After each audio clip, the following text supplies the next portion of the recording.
bersama-sama bersyukuri nikmat Allah Subhanahu wa taala pada hari ini kita sama-sama bisa dipertemukan dalam suasana sama-sama menyimak baik ayat Allah maupun hadis-hadisnya yang terdapat di dalam kumpulan buku yang kita berharap pertemuan kita ini mendekatkan diri kita kepada rahmat Allah Subhanahu wa taala. Salawat dan salam kita sampaikan untuk Nabi kita Muhammad sallallahu alaihi wasallam. Alhamdulillah, malam hari ini kita akan sama-sama melanjutkan pembahasan kita surat An-Nahl ayat yang ke-125 di penghujung ayatnya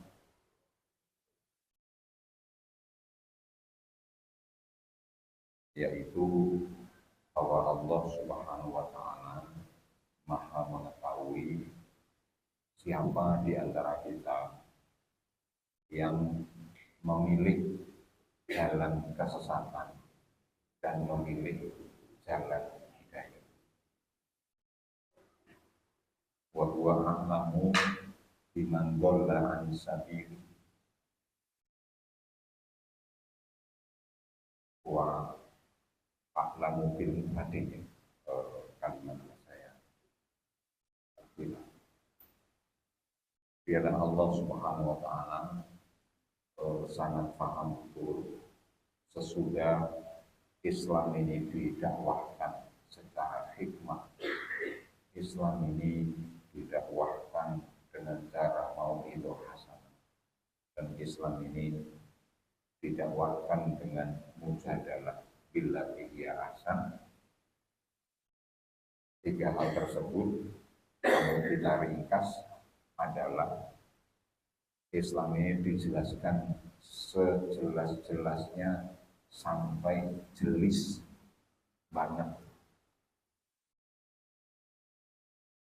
Nah, sesudah Islam ini dijelaskan sampai sejelas-jelasnya, maka kemudian Allah memberikan kebebasan kepada kita bersama untuk mengambil jalan Islam itu sehingga kita termasuk di dalam muhtadin, atau kita tidak mengambilnya kemudian memilih jalan yang lain sehingga kita masuk ke dalam golongan orang-orang yang dhalla an sabili, menyimpang dari jalan Allah Subhanahu wa taala. Kalimat muhtadin ini kita sudah sama-sama pelajari pada pertemuan yang lalu. Yang pertama adalah dengan kita percaya, dengan kita beriman, dan sudah kita jelaskan surat At-Taghabun ayat yang ke-11, wa man yu'min billah yahdi qalbah. Siapa yang percaya kepada Allah Subhanahu wa taala, maka Allah akan memberikan petunjuk kepada hatinya.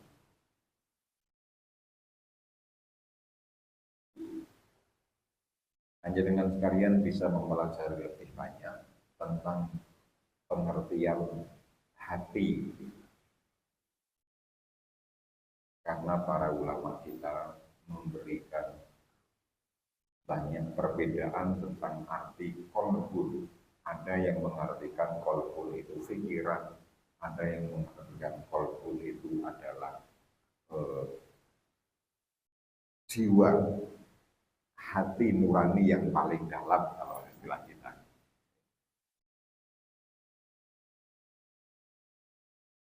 Kemudian yang kedua adalah al-inabah atau at-taubah. Al-inabah menyandarkan diri kepada Allah Subhanahu wa taala, atau at-taubah yaitu kembali kepada Allah Subhanahu wa taala. Di dalam surat Ar-Rahdu sudah kita sama-sama jelaskan, yaitu A'udzu billahi minasyaitonir rajim wa yaqulul ladzina kafaru laula unzila alaihi ayatun min rabbih qul innallaha yudhillu man yasha wa yahdi ilaihi man anab. Ketika ayat-ayat Allah Subhanahu wa taala diturunkan kepada kita bersama,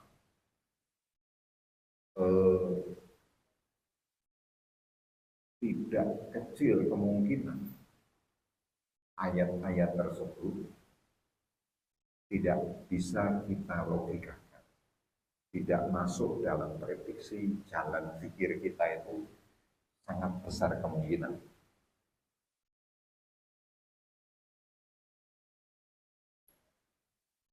Nah, akan tetapi karena Allah Subhanahu wa taala pernah mengatakan kepada kita bersama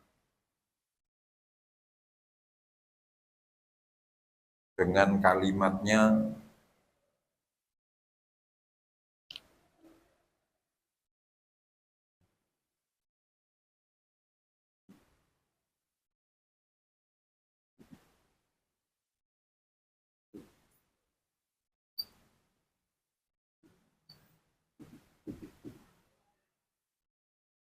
wa man asdaqu minallahi haditha,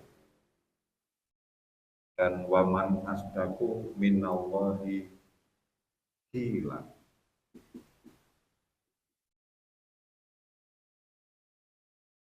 Yang pertama itu terdapat dalam surat An-Nisa ayat yang ke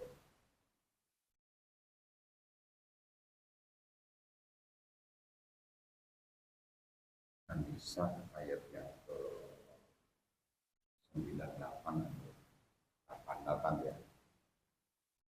Yang kedua surat An-Nisa ayat yang ke 122. Yang pertama saya lupa.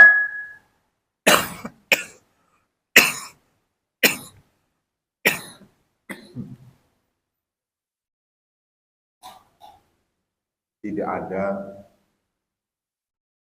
yang ucapannya lebih benar daripada Allah Subhanahu wa taala.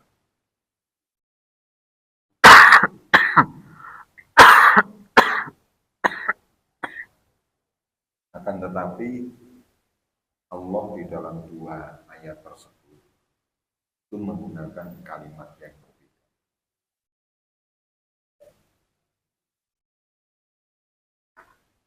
Yang satu menggunakan haditha, sama-sama surat An-Nisa.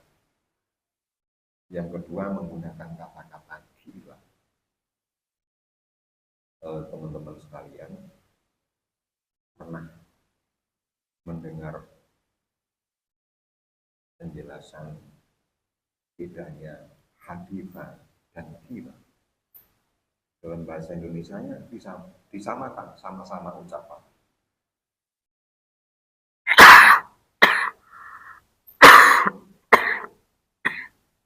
Ya, ada yang pernah menyimak dari mana saja? Kalau belum, tafsir yang ada menyebutkan waman asdaqu minallahi haditha, itu adalah ketika Allah berfirman tentang sesuatu yang sesuatu itu adalah bukan dirinya. Sesuatu yang dibicarakan oleh Allah itu bukan dirinya. Bukan dirinya itu bisa alam semesta, ya, bisa malaikat, bisa kehidupan manusia, pokoknya selain dirinya. Jadi ketika Allah Subhanahu wa taala membicarakan sesuatu tentang selain dirinya, itu tidak ada yang salah. Ya, waman asdaqu minallahi haditsa. Nah, Kemudian wa man asdaqu minallahi qila. Itu artinya adalah bahwa Allah Subhanahu wa taala ketika membicarakan berfirman tentang dirinya itu tidak ada yang salah. Benar semuanya.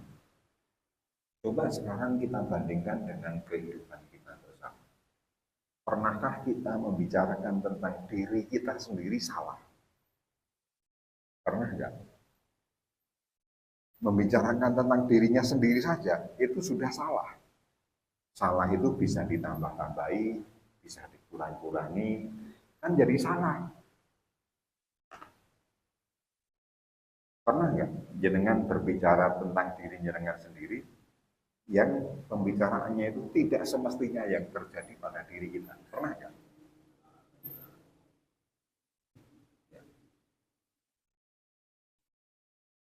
Kepada siapa kita berbicara tentang diri kita?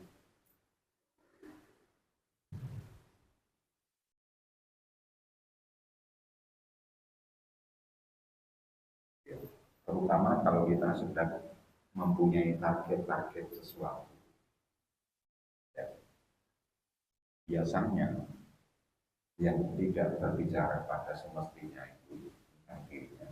Ketika ada target dan kemudian sifatnya merayu. Sifatnya merayu. Jenengan pernah merayu? Yang dirayu siapa? Itu kan kalau ngomong suka tidak semestinya. Begitupun jamaah sekalian. Mungkin saja kita ini membicarakan tentang selain diri kita. Itu juga tidak semestinya. Mau bicara tentang dirinya saja tidak semestinya, apalagi bicara tentang selainnya. Maka Allah Subhanahu wa taala sudah mengawali terhadap dirinya, wa man asdaqu minallahi haditsa wa man asdaqu minallahi qila. Bicara tentang dirinya benar, bicara tentang selain dirinya sudah tidak ada yang salah sama sekali.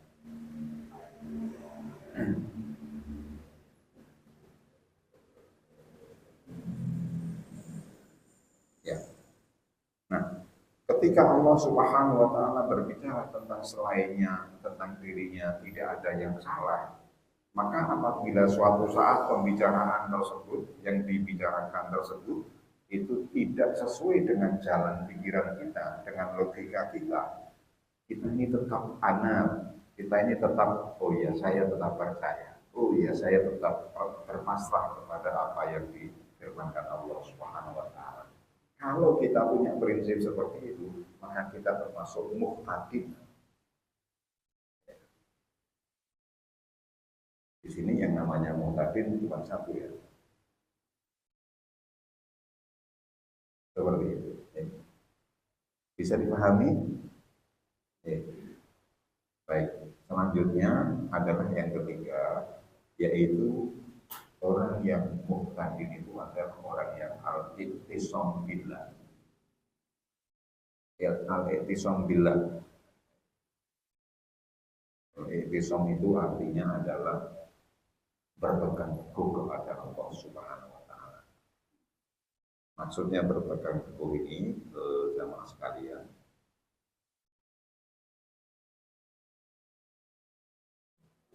Ini berdasarkan surat Ali Imran ayat yang ke-101, yaitu wa man ya'tasim billah faqad hudiya ila siratal mustaqim. Siapa yang berpegang teguh kepada Allah Subhanahu wa taala, maka dia telah diberikan petunjuk oleh Allah Subhanahu wa taala kepada jalan yang lurus.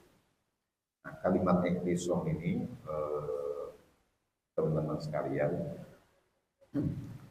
saya ringkaskan menjadi 3 hal. Yang pertama adalah yang dimaksud al-iktisam billah itu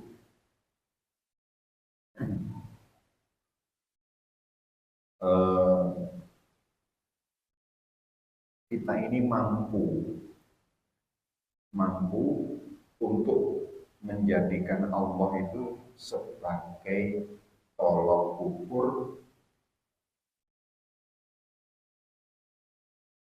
eh, ya, sebagai tolok ukur sebagai ukuran baku untuk kita tidak mengerjakan sesuatu, untuk kita tidak mengerjakan sesuatu. Maksudnya begini, jadi kalau misalnya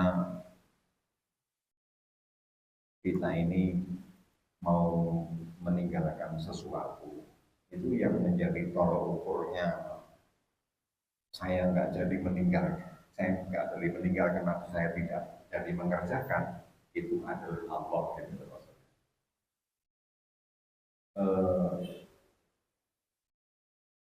Jangan ikut acara ini enggak. Kenapa? Karena Allah tidak membolehkan aku untuk ikut di dalam. Itu namanya mendapatkan hidayah.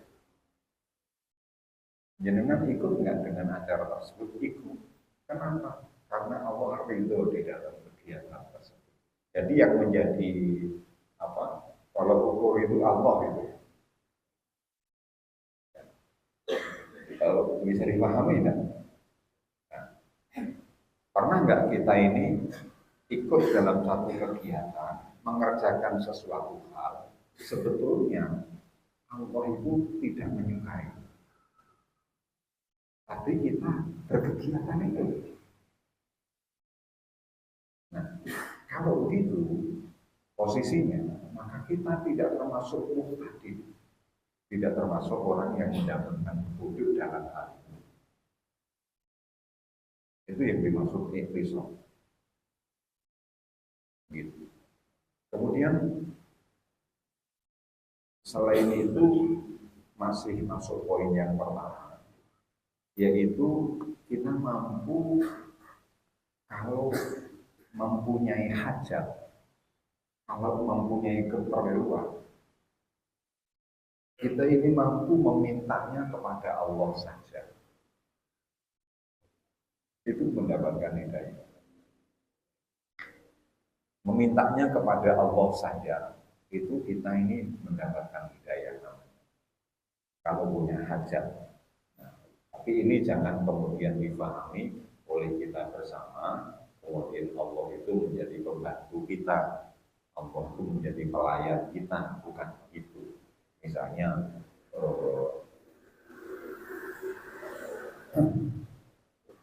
berada di depan Ka'bah, kemudian teriak-teriak atau minta kepada Allah, ya Allah, saya ingin berikan kepada saya mobil ya, berikan kepada saya mobil ya, misalnya semacam. Doa itu diperbolehkan, doa itu memang dianjurkan. Akan tetapi Allah Subhanahu wa Ta'ala di dalam mengabulkan doa kita ini adalah Allah memberikan sarana, Allah memberikan fasilitas untuk kemudian kita tempuh sarana dan fasilitas itu sehingga apa yang kita doakan menjadi terkabul. Begitu maksudnya. Itu.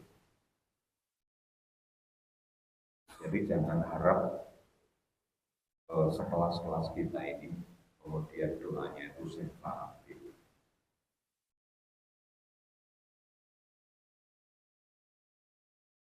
Betapa saya tidak bermunajat, tentu saya bermunajat luar biasa. Karena sepanjang saya melaksanakan ibadah haji kemarin itu kan kaki kanan saya itu kan sakit, sehingga saya harus pakai perganyawi karena sudah tidak tahan. Balik dulu orang ya di multazam saya berdoa, di seluruh tawaf saya berdoa, di wukuf saya berdoa, di sa'i saya berdoa, ya Allah berikan keringanan kesembuhan kaki saya. Air Zam-Zam saya guyurkan ke kaki itu. Saya guyurkan tiap hari tak semprot air Zam-Zam sambil berdoa. Wes orang kurang.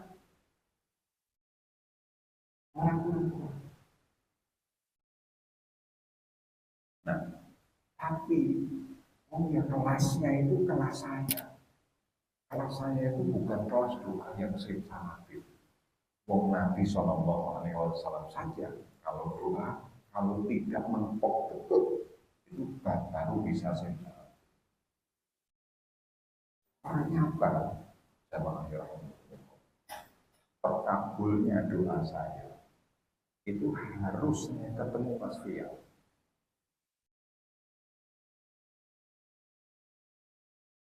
Itu kan masih bagus tuh, rentang waktunya tidak sampai berbulan. Ya, 2 bulan gitu ya, rentang waktunya untuk dikabulkan doanya. Bisa dipahami ya, doa itu begitu loh maksudnya.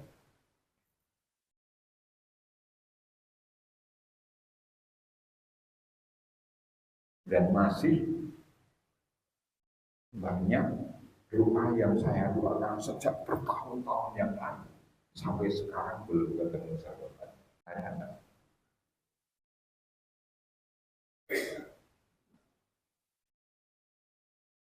Yaitu yang dulu pernah saya sampaikan, kita ini kalau nyetak perkendaraan kalau lancar kan nggak pernah bismillah.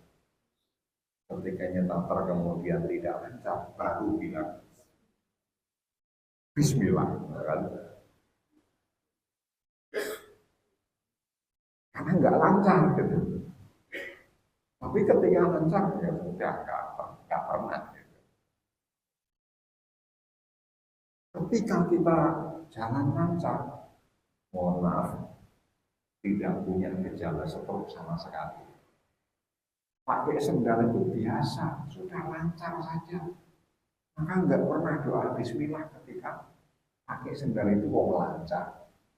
Tapi begitu stroke, mau masukkan sendal susah banget itu, baru bilang bismillah.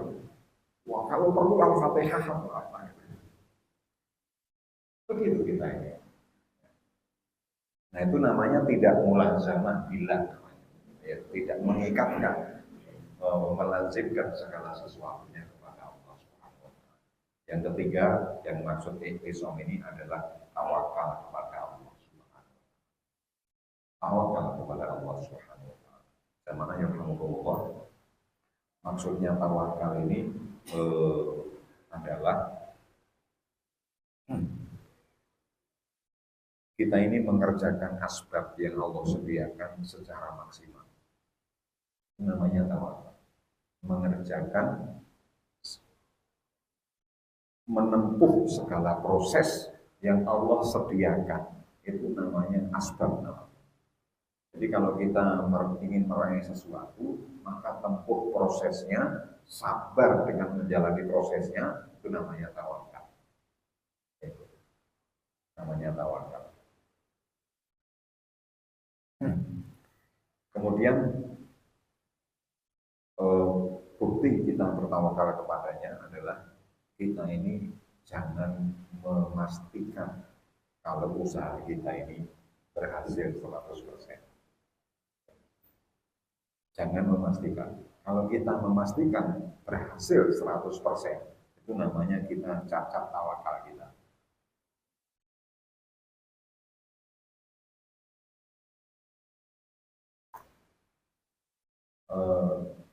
Kita pernah enggak memastikan gitu Pak, memastikan kesuksesan dalam satu keberhasilan, dalam satu usaha. Ada yang pernah? Jadi, karena acaranya sudah tersusun rapi, kemudian memastikan berhasil. Nah, itu namanya sudah tidak tawakal. Kemudian yang terakhir adalah hasil akhir dari usaha kita. hasil akhir dari usaha kita adalah masuk dalam kategori takdir Allah untuk kita bersama. Kita meyakini bahwa hasil akhir dari proses yang kita kerjakan kemudian kita terima, itu namanya kita ini tawakal. Kita apa namanya? Kita sebut, kita yakini bahwa hasil akhir itulah takdir saya. Nah, itu namanya tawakal. Ya, demikian jemaah sekalian, mudah-mudahan bisa difahami. Itu maksudnya al-ikhtisam billah. Kalau begitu, maka kita sudah jalan dalam hidayah.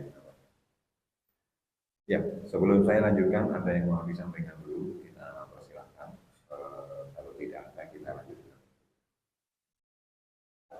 Ya. Ya.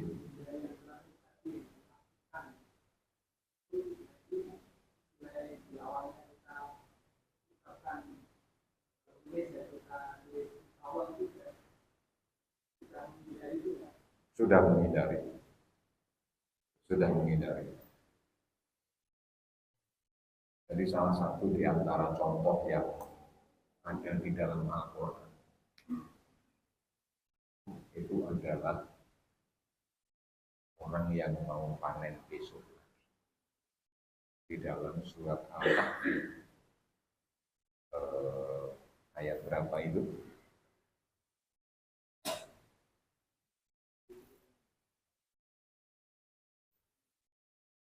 Ada yang ingat ya? Ayat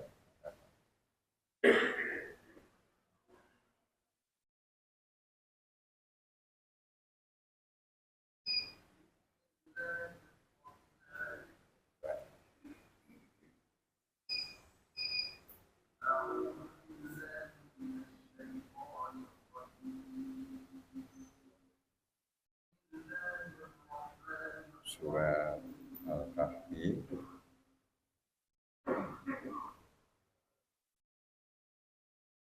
yang kalimatnya Masya Allah itu. Saya lupa ayatnya.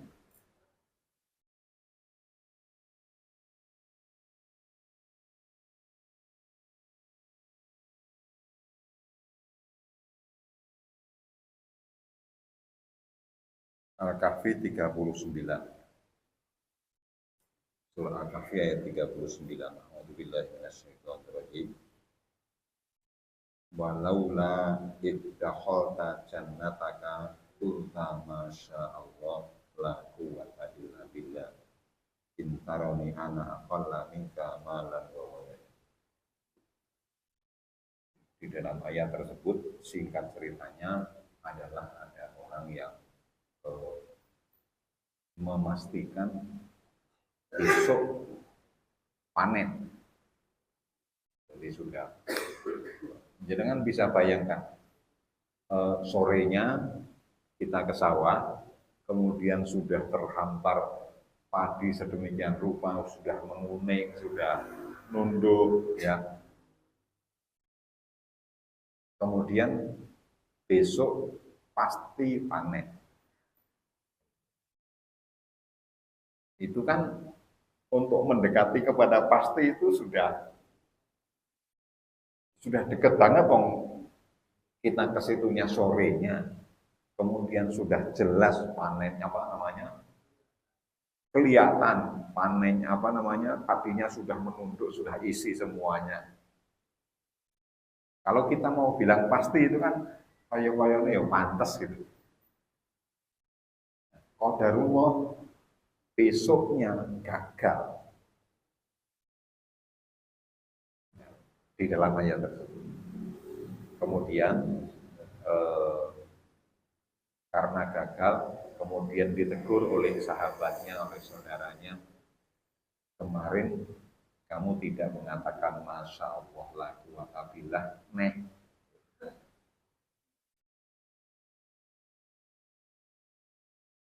Ya. Maka jemaah sekalian, tentu saya awali wallahu a'lam bishawab. Jenengan pernah kehilangan sesuatu yang sangat berharga? Pernah? Nah, perasaannya gimana kalau kehilangan sesuatu yang sangat berharga? Tentu sangat kecewa banget kan? Nah, dan tidak hanya kehilangan sesuatu tersebut, tiba-tiba gelas ini, gelas istimewa, pecah, jatuh, pecah. Ya. Nah, kita sangat kecewa banget. Kenapa sangat kecewa? Karena kita tidak menyandarkan apa yang kita miliki itu kepada Allah Subhanahu wa Ta'ala. Jadi sampai saat ini yang saya baca kalimat Masya Allah la quwata illa billah itu satu diantaranya meniadakan kita untuk memastikan eh, sesuatu itu sesuai dengan rencana kita. Kemudian yang kedua di dalam tafsir disebutkan Masya Allah la quwata illa billah itu adalah memberikan manfaat kepada kita bersama untuk apa yang kita miliki itu kemudian Allah membantu menjaganya. Allah membantu menjaganya. Jadi ketika suatu saat saya sudah bilang Masya Allah la quwata illa billah itu kalau misalnya hilang, itu mengurangi kekecewaan karena kita sudah menyandarkan kepada Allah Subhanahu wa Ta'ala. Ya, maka terus terang sekarang ini jamaah sekalian, yang saya punya itu saya hadapkan di diri saya, kemudian saya bilang, ini HP-nya saya kan HP berharga buat saya. Masya Allah, la quwata illa billah. Raket saya hadapkan di depan saya. Masya Allah, la quwata illa billah. Rumah saya sampaikan di depan rumah saya. Masya Allah, la quwata illa billah. Harapannya Allah kemudian membantu kita untuk menjaga.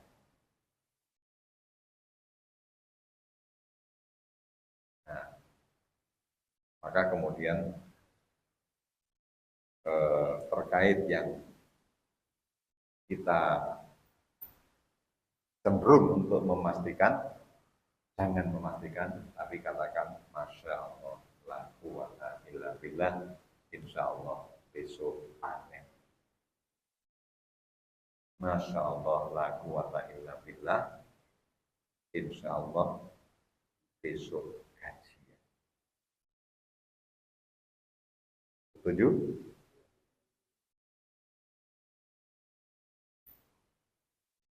Pak Bendi nanti di depan istrinya bilang, Masya Allah, la quwata illa billah. Gitu ya?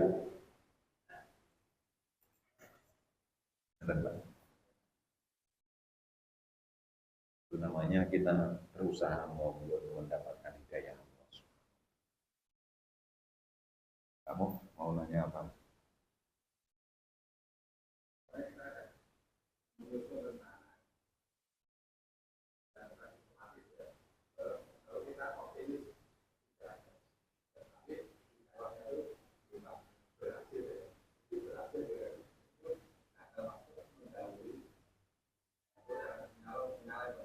Ya, itu namanya kita ini namanya tidak masuk ke dalam tawakal yang benar. Tawakal yang benar itu harus menyertakan Allah di dalamnya. Jangan memastikan keberhasilan akan usaha kita. Adapun kita optimis untuk berhasil harus, optimis berhasil harus, tapi jangan memastikan. Jenengan pernah mengalami sesuatu yang dipastikan ternyata meleset? Pernah kan? Gitu. Gitu. Orang beriman tawakalnya harus baik.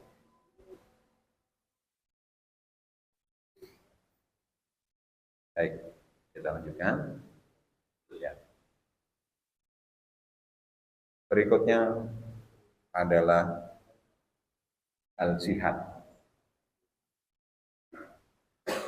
Cara kita mendapatkan hidayah Allah Subhanahu wa Ta'ala atau kita supaya kita termasuk dalam kategori orang yang mendapatkan hidayah adalah kita berjihad. Berjihad ini secara umum. Apapun wujudnya kita berjihad.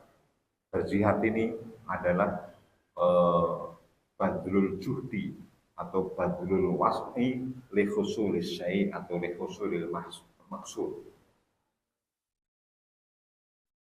Ya kalau bahasa kitanya kemudian mengerjakan segala sesuatu itu kita kerjakan dengan keseriusan.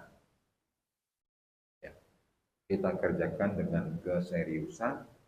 Jadi orang yang mengerjakan sesuatu dengan keseriusan itu dia termasuk menempuh hidayah Allah Subhanahu wa Ta'ala. Jadi kalau mengerjakan sesuatu tidak serius, itu artinya orang tersebut sedang tidak menempuh hidayah Allah Subhanahu wa Ta'ala. Ya. Nah, jamaah sekalian pernah nggak? Ini hanya contoh saja.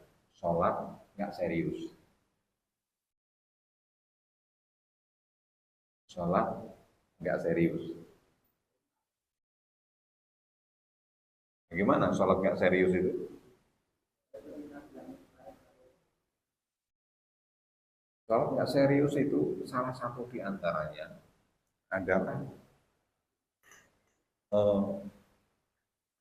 sholatnya itu tidak tumakninah. Tumakninah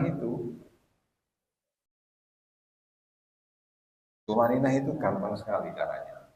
Maksudnya teorinya itu.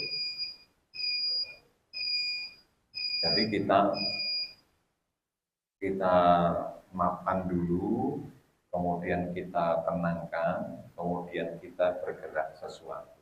Itu namanya tumakninah. Jadi kalau misalnya saya mau sholat,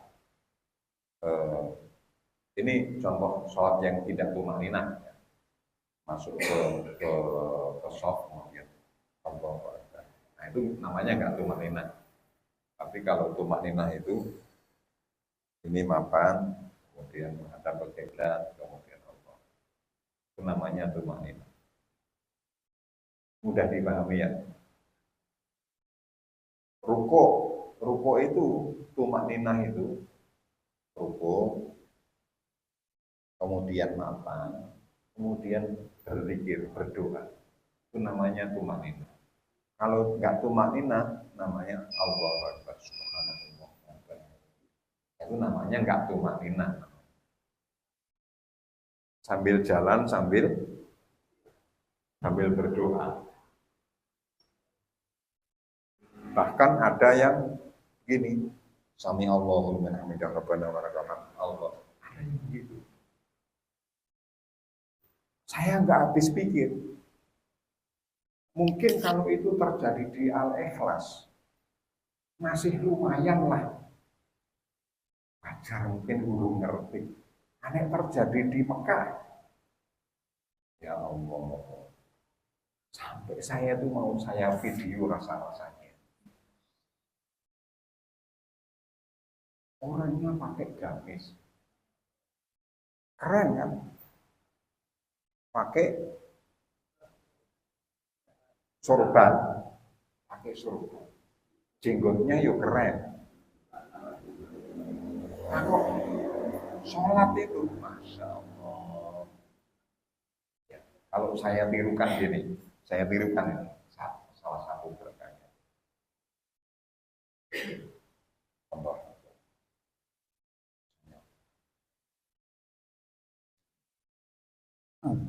Gitu.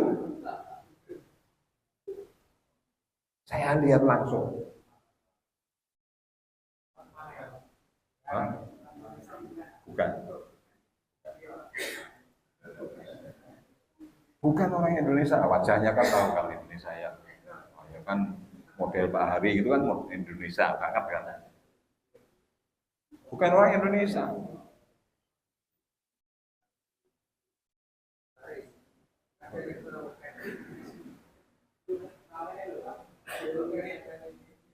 Itu namanya tidak serius namanya.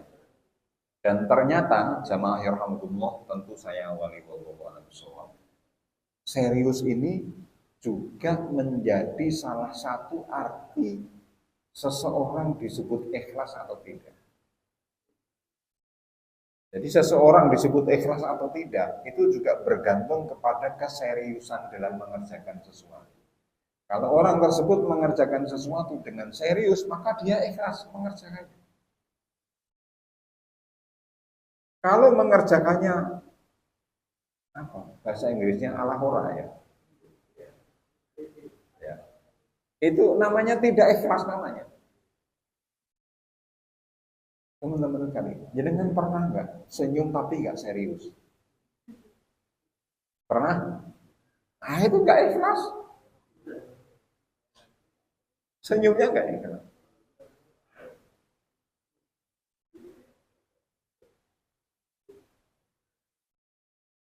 Ya, ngerti jamaah sekalian. Jadi jihad itu salah satu di antara terjemah yang paling mudah untuk kita pahami adalah serius. Serius. Allah Subhanahu wa taala berfirman di dalam surat Al-Ankabut ayat yang ke-69, A'udzu billahi minasyaitonir rajim walladzina jahadu fina lanahdiyannahum subulana. Jelas sekali itu. Pakai apa namanya? Pakai takkid itu. Orang yang jahadu fina. Nah, gitu.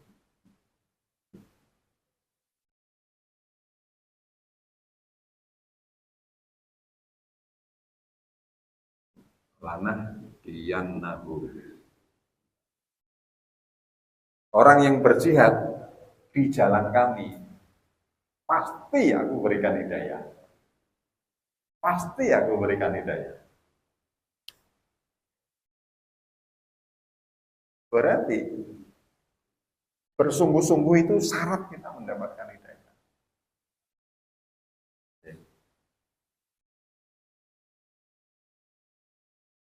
Kita pada malam hari ini, insya Allah kita lanjutkan di pertemuan berikutnya. Mudah-mudahan Allah Subhanahu Wa Taala berikan kepada kita kesehatan untuk bisa melanjutkan hal ini dengan sebaik-baiknya.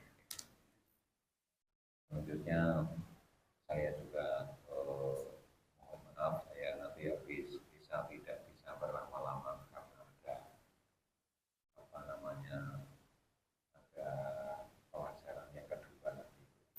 Jadi saya tidak bisa berlama-lama. Kita akhiri dengan kafaratul majlis. Subhanaka wa bihamdika